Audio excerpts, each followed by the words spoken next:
just pull பண்ணீங்கன்னா it will give a nice shape and also ஒரு pleats அது வந்து கன்வெர்ட் ஆகும். ஸோ அந்த கன்வெர்டட் pleats நான் என்ன பண்றேன், சாரியை ட்விஸ்ட் பண்ணிட்டு ஜஸ்ட் நான் வந்து டக்கின் பண்றேன்.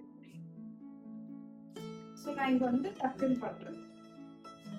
ஸோ நான் டக்கின் பண்ணிட்டேன்னா இங்க வந்து நீட்டா ஒரு 2 pleats கன்வெர்ட் ஆகும். ஸோ உங்களோட பாடி ஷேப்புமே கிடைக்கும். ஸோ பிலோ த நேவல் நான் டக்கின் பண்றேன். ஸோ கரெக்டா உங்களோட ஹைட் நான் பிளேஸ் பண்ணிட்டு tuck in this portion.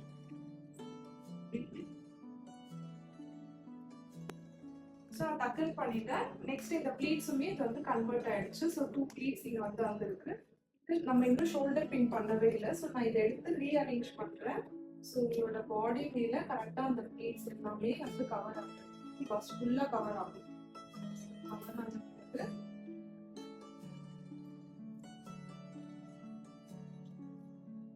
நான்